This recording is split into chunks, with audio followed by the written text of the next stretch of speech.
News mirror Tamil உறவுகளுக்கு வணக்கம். கரூரில் தாவேகா கூட்டத்தில் நடந்த அந்த துயர சம்பவம் தமிழ்நாட்டை தாண்டி இந்திய அளவிலும் மிகப்பெரிய அதிர்வலைகளை ஏற்படுத்தியிருக்கு. இந்த சம்பவத்தில் யார் மீது தவறு, என்ன நடந்துச்சு அப்படிங்கிற முழு விவரங்களை தான் இந்த காணொலியில நம்ம விரிவா பார்க்க போறோம்.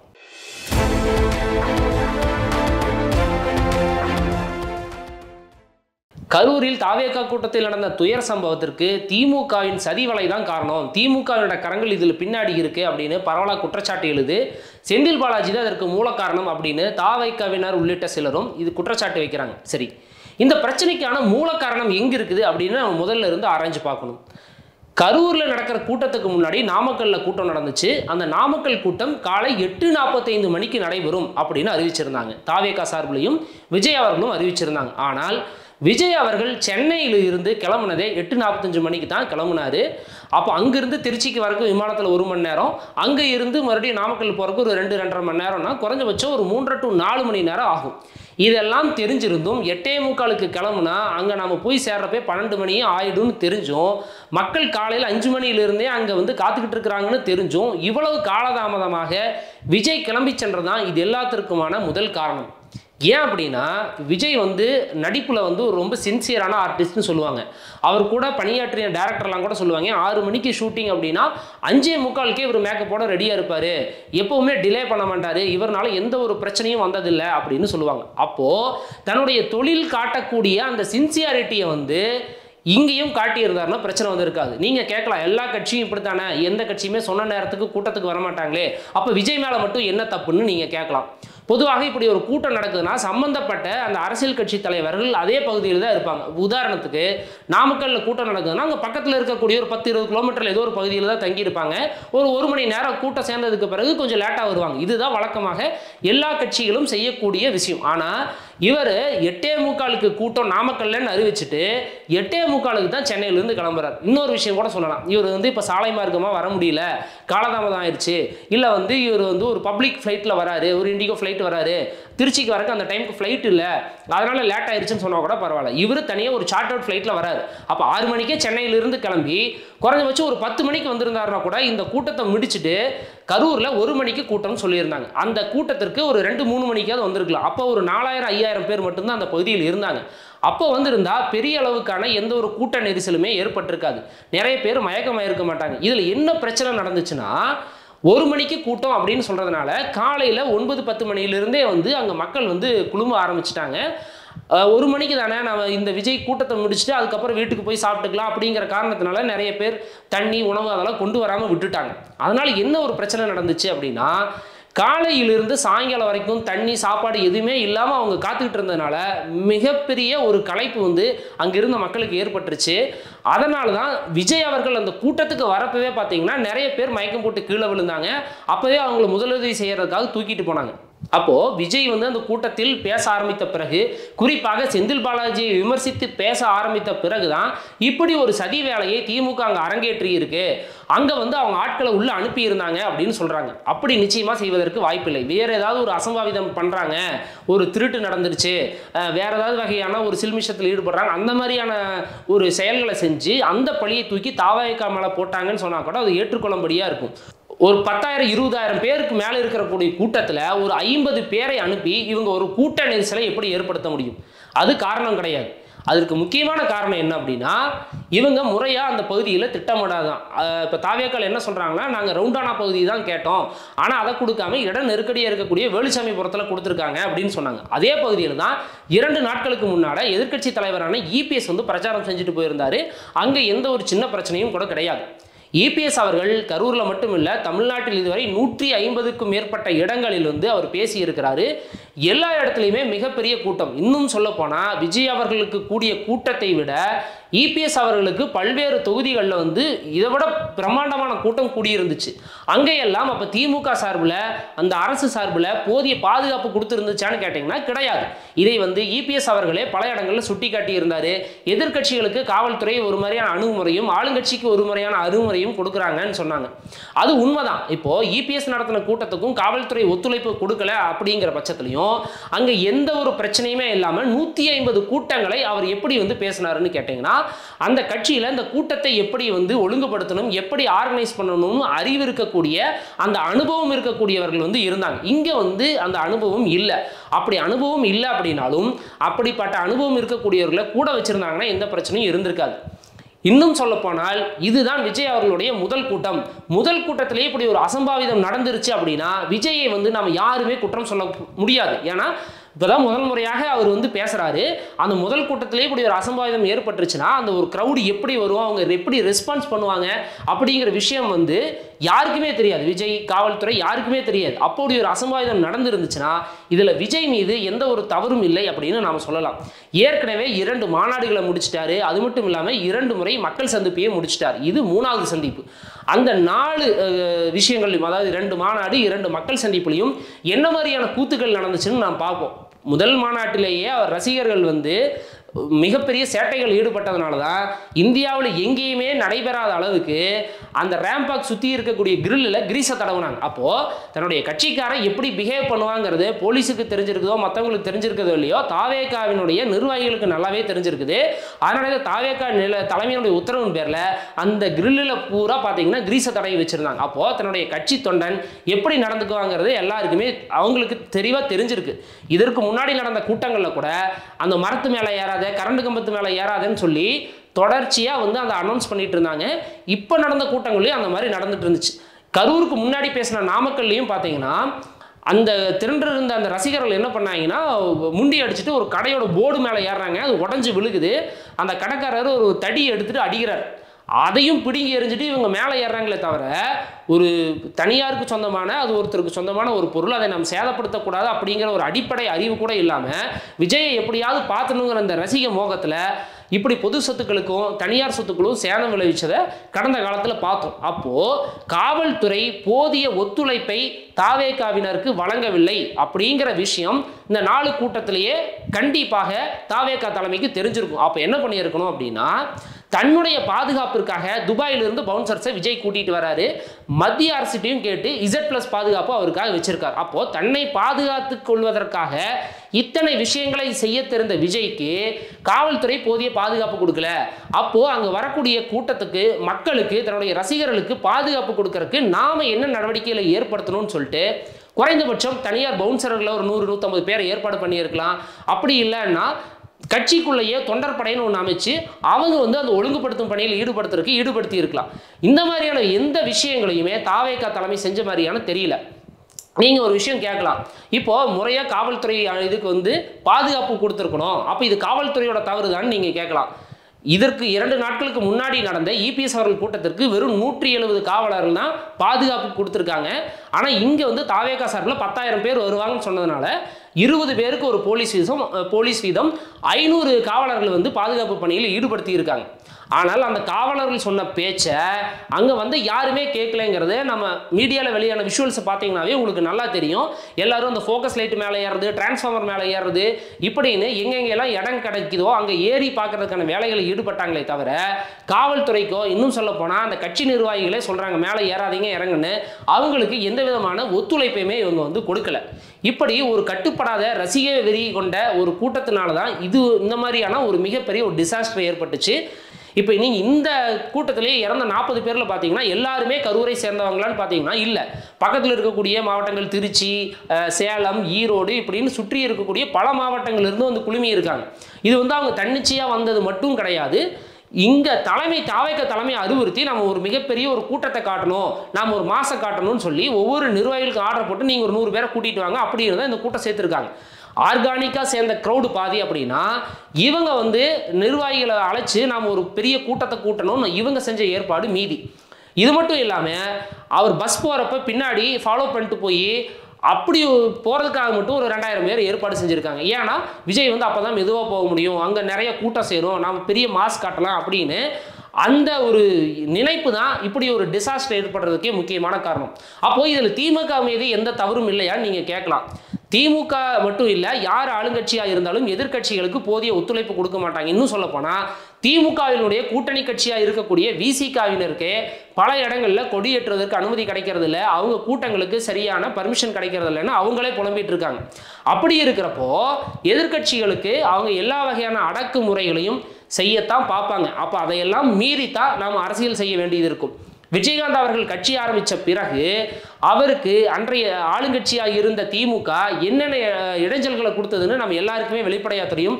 அதில் முக்கியமான விஷயம், அவருடைய அம்மா அப்பா பேரில் கட்டியிருந்த அந்த ஆண்டாள் அழகர் திருமண மண்டபத்தையே இடித்தாங்க. அந்த மண்டபத்தினுடைய பாதிக்கும் மேற்பட்ட பகுதிகள் வந்து ஒரு மேம்பாலம் கொண்டு வரங்கிற பேரில் இடித்து தள்ளப்பட்டுச்சு. அந்த அளவுக்கு என்னென்ன வகையில் நெருக்கடி கொடுக்க முடியுமோ எல்லா வகையிலும் நெருக்கடி கொடுத்தாங்க. இது மட்டும் இல்லை, எம்ஜிஆர் அவர்கள் கட்சி தொடங்கிய பொழுது அவருடைய கட்சியை சேர்ந்தவர்களை ரோட்டில் விட்டு அடிக்கிறது, அந்த கூட்டங்களுக்கு போய் பிரச்சனையை ஏற்படுத்துறது, அவர்களுடைய அலுவலகங்களுக்கு தீ வைக்கிறது, இன்னும் சொல்ல போனால் அவருடைய கொடிக்கம்பங்களை வெட்டி சாய்க்கிறதுன்னு என்னென்ன வகையில் எல்லாம் வன்முறையை கட்டளித்து விட முடியுமோ, இடர்பாடுகளை ஏற்படுத்த முடியுமோ எல்லாத்தையும் எம்ஜிஆருக்கு செஞ்சார்.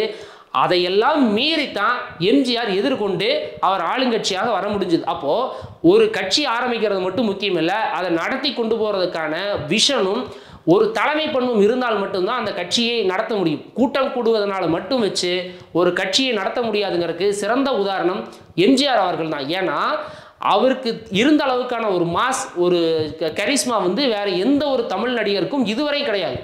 அப்படிப்பட்ட எம்ஜிஆருக்கான ஆயிரக்கணக்கான மக்கள் கூடியும் எந்த இடத்துலையும் அசம்பாவிதமோ மயக்கம் போட்டு விழுகிறதோ உயிரிழப்புகளோ எதுவுமே ஏற்படலை. ஏன்னா அவருக்கு பின்னாடி இந்த கூட்டங்களை எப்படி நடத்தணும்னு தெரிஞ்ச ஒரு குழு இருந்துச்சாங்க. அவங்க அதை வழி நடத்தினாங்க. அதற்காக மக்களுக்கு எந்த பாதிப்பும் வரக்கூடாது அப்படின்னு செஞ்சாங்க.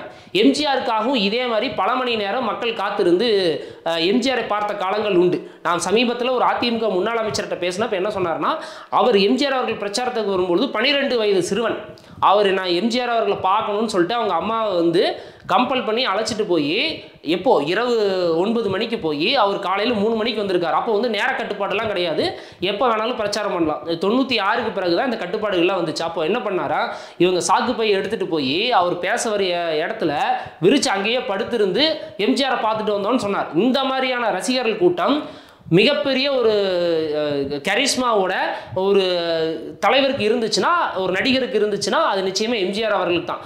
அப்படி மிகப்பெரிய ஆயிரக்கணக்கான மக்கள் கூடிய எம்ஜிஆர் அவர்கள் கூட்டத்தில் எந்த ஒரு அசம்பாவிதமும் நடக்கலை. என்ன காரணம்னா, மக்கள் மீது அவர் கொண்டிருந்த அக்கறையும் அதை எப்படி முறையாக ஏற்பாடு செய்யணும்னு அவருக்கு இருந்த அனுபவமும் அறிவும் தான் காரணம்.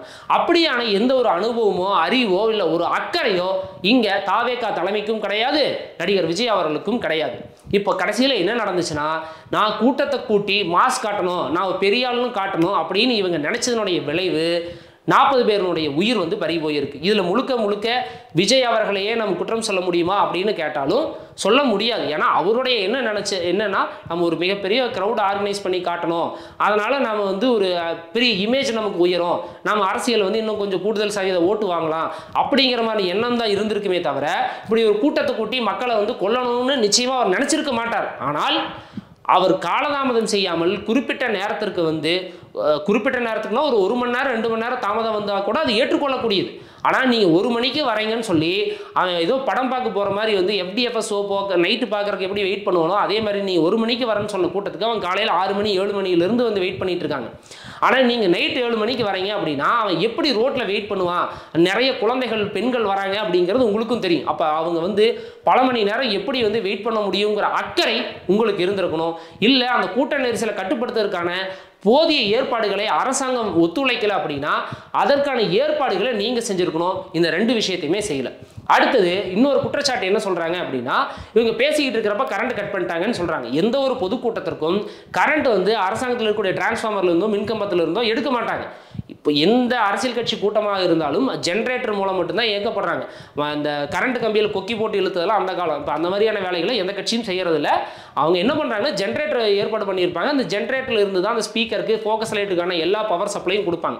இந்த கூட்டல் நெரிசல் காரணமாக அந்த ஜென்ரேட்டர் ரூமை வந்து அந்த ரசிகர்கள் போய் தள்ளி விட்டதுனால தான் அந்த பவர் கட் ஆச்சே தவிர இந்த இபி லைனை கட் பண்ணதுனால இந்த கூட்ட நெரிசல் ஏற்படலை. ஏன்னா அங்கே இருக்கக்கூடிய ஃபோக்கஸ் லைட் ஸ்பீக்கருக்கான பவர் சப்ளை எல்லாமே ஜென்ரேட்டர் மூலமாக தான் கொடுக்கப்பட்டிருந்துச்சே தவிர இபி லைன் மூலமாக கொடுக்கப்படலை. இபி லைனை வந்து எதற்காக கட் பண்ணாங்கன்னு சொன்னாங்கன்னா, அங்கே இருக்கக்கூடிய ரசிகர்கள் அங்கே இருக்கக்கூடிய மின்கம்பம் டிரான்ஸ்ஃபார்மர் மேலே எல்லாம் ஏறிட்டு இருந்தாங்க.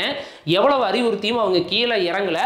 அதனால் ஏதாவது விபத்து ஏற்படுத்தக்கூடாது அப்படிங்கிறக்காக தான் ஆஃப் பண்ணியிருக்காங்க. இது வந்து அரசாங்கமே வந்து வாலண்டியராக செய்யலை. அந்த கட்சியை சேர்ந்த ஒரு நிர்வாகியே போய் ஈபியில் வந்து பெட்டிஷன் கொடுத்துருக்காங்க. இந்த மாதிரி எங்கள் தலைவருடைய கூட்டம் நடக்கிறதுனால அசம்பாவிதங்களை தவிர்க்கும் பொருட்டு நீங்கள் வந்து அவர் பிரச்சாரம் பண்ணக்கூடிய நேரத்தில் நீங்கள் பவர் கட் பண்ணணும்னு சொல்லி அவங்களே பெட்டிஷன் கொடுத்துருக்காங்க. ஏற்கனவே நாகப்பட்டினம் நடந்த கூட்டத்துக்கு இப்படி ஒரு பெட்டிஷன் கொடுத்துருந்தாங்க. இப்போ கரூரில் நடந்த மீட்டிங்க்கும் இப்படி ஒரு பெட்டிஷன் வந்து தாவேகா சார்பில் கொடுக்கப்பட்டிருக்கு. ரெண்டாவது காரணம் என்ன கேட்குறாங்கன்னா, எப்படி வந்து இந்த விபத்து நடந்த கொஞ்ச நேரத்துக்குள்ளே அவ்வளோ ஆம்புலன்ஸ் வந்துச்சுன்னு கேட்குறாங்க.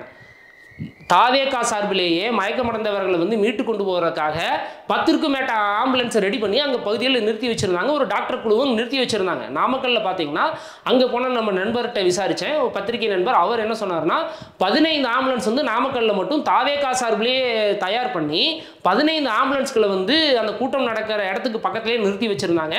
ஒரு மருத்துவர் குழுவும் தயார் நிலையில் வச்சுருந்தாங்க. யாராவது மயக்கம் விழுந்தாங்களோ வேறு ஏதாவது அசம்பாவிதம் நடந்தாங்களோ முதலுதவி செய்யறதுக்காகன்னு சொல்லிட்டு.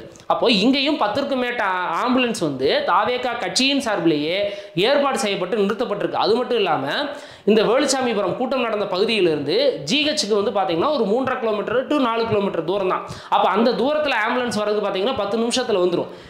உங்கள் எல்லாருக்குமே நீங்கள் பொதுவாக கவனிச்சிருப்பீங்க, இந்த ஆம்புலன்ஸ் வாங்கல எங்கே அதிகமாக நின்றுருக்கோம் அப்படின்னு பார்த்தீங்கன்னா ஒவ்வொரு ஊர்லேயும் எங்கே அரசு பொது மருத்துவமனை இருக்கோ அதை சுற்றி இருக்கக்கூடிய பகுதிகளில் தான் ஆம்புலன்ஸ் நின்றுருக்கும். அப்போ வேலுச்சாமிபுரத்துக்கும் இந்த அரசு மருத்துவமனைக்கும் பார்த்தீங்கன்னா ஒரு 4 கிலோமீட்டர் தூரம் தான்.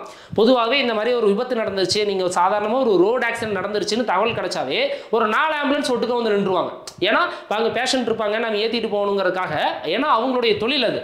அதனால் ஒரு விபத்தோ இந்த மாதிரி ஒரு டிசாஸ்டர் நடந்துருச்சுன்னு தகவல் கிடைச்சா அந்த பகுதியில் இருக்கக்கூடிய ஆம்புலன்ஸ் வாங்கல் எல்லாருமே வந்து அங்கே நிற்பாங்க. இதுதான் வழக்கம். அது மட்டும் இல்லாமல் தாவேகா சார்பிலேயே ஆல்ரெடி 10க்கும் மேட்ட ஆம்புலன்ஸ் வந்து தயார் நிலையில் அந்த பகுதியில் இருந்துச்சு. அதுதான் காரணமே தவிர திடீர்னு எப்படி அவ்வளோ ஆம்புலன்ஸ் வந்துச்சு, எப்படி 10 நிமிஷத்தில் வர முடியும், இதெல்லாம் வந்து ஒரு திட்டமிட்ட சதி, ஆம்புலன்ஸ் தான் நிறுத்தி வச்சிருக்காங்க அப்படின்னு. ஒரு வேளை அப்படி திட்டமிட்ட சதியாக இருந்தால் அவங்க ஆம்புலன்ஸ் எதுக்கு கொண்டு வந்து நிறுத்தணும்? அப்போ எல்லாம் மக்கள் சாகிறதா அவங்க என்னமா இருந்தால் சாகட்டும், அப்போ ஆம்புலன்ஸில் உடனடியாக வராதிங்கன்னு தான் தடுத்துருக்கணுமே தவிர பிரச்சனை நடந்த உடனே ஆம்புலன்ஸ் வந்திருக்குதுன்னா அது சதியினுடைய ஒரு பகுதி எப்படி இருக்க முடியும்? மக்கள் சாகிறது தான் இவங்களுடைய இந்த சதி திட்டத்தின் நோக்கம்னா அவங்களை காப்பாற்றுறதுக்கு உடனே ஆம்புலன்ஸ் எப்படி கொண்டு வந்து நிறுத்தி வச்சிருப்பாங்க? அதனால் இது வந்து பிரச்சனை நடந்துருச்சு. அதாவது இது தார்மீகமாக பொறுப்பேற்று இதற்கு வந்து தெரிந்தோ தெரியாமலோ இந்த தவறு நடந்து விட்டது, இதற்கு முழு பொறுப்பையும் நான் ஏற்றுக்கொள்கிறேன், இனிமேல் இப்படி நடக்காது, அந்த குடும்பத்தின் துயரில் நான் வந்து பங்கேற்று நிற்கிறேன் அப்படின்னு சொல்லி அவங்க நேரடியாக களத்துக்கு வந்துடாம ஓடி போயிட்டாங்க. இப்போ ஒருவேளை விஜய் வந்தால் பிரச்சனை ஏற்படும் சொன்னால் கூட அடுத்த கட்ட நிர்வாகிகளாவது களத்திற்கு வந்து தேவையான உதவிகளை செஞ்சுருக்கணும். குறைஞ்சபட்சம் அந்த குடும்பத்துக்கு போய் ஆறுதலாக நின்று அஞ்சலியாக செலுத்திருக்கும். இது வரைக்கும் அப்படியான எந்த விஷயங்களையும் செய்யலை. இப்போ ஏன் இதில் திமுக மேலே சந்தேகம் வருது அப்படின்னா, கடந்த காலங்களில் நடந்த கள்ளக்குறிச்சி கள்ளச்சாராய சாவாக இருக்கட்டும், இல்லை மெரியால் நடந்த ஏர் ஷோவில் வந்து இந்த அளவுக்கு அவங்க ஸ்பீடாக ரியாக்ட் பண்ணலை. இது பொதுவாகவே எந்த கவர்மெண்ட்டும் இப்படி பண்ண மாட்டாங்க. ஏன்னா அந்த கவர்மெண்ட்டுக்கு ஒரு கெட்ட பேர் வருது, அவங்க நடத்தின ஒரு நிகழ்ச்சியில் வருது, அவங்களுடைய தவறுனால் நிகழ்க்குதுன்னா எல்லாருமே அதை மூடி மறைப்பதற்கு தான் பார்ப்பாங்க. ஏன்னா கடந்த காலத்தில் தூத்துக்குடி துப்பாக்கி சூட்லையும் அதிமுக அரசு இப்படி தான் செயல்பட்டுச்சு. அதனால் எந்த ஒரு ஆளுங்கட்சியாக இருந்தாலும் அவர்கள் செய்யக்கூடிய தவறை மூடி பார்ப்பாங்க. இங்கே ஏன் விமர்சனம் வந்துச்சு அப்படின்னா, தாவேகாவுக்கு விஜய்க்கு இதனால் ஒரு கெட்ட பேர் வந்திருக்குது. அந்த கெட்ட பேரை நமக்கு பாசிட்டிவாக மாற்றணுங்கிறதுக்காக ஓவர் பெர்ஃபார்மன்ஸ் பண்ணிட்டாங்க. இப்போ அன்பில் மகேஷ் அழுததெல்லாம் வந்து பார்த்தீங்கன்னா அந்த ஓவர் பெர்ஃபார்மன்ஸுடைய ஒரு பகுதி தான். அது இல்லாமல் அவங்களுக்கான உதவிகளை மட்டும் செஞ்சுருந்தாங்க அப்படின்னா பிரச்சனை ஏற்பட்டிருக்காது.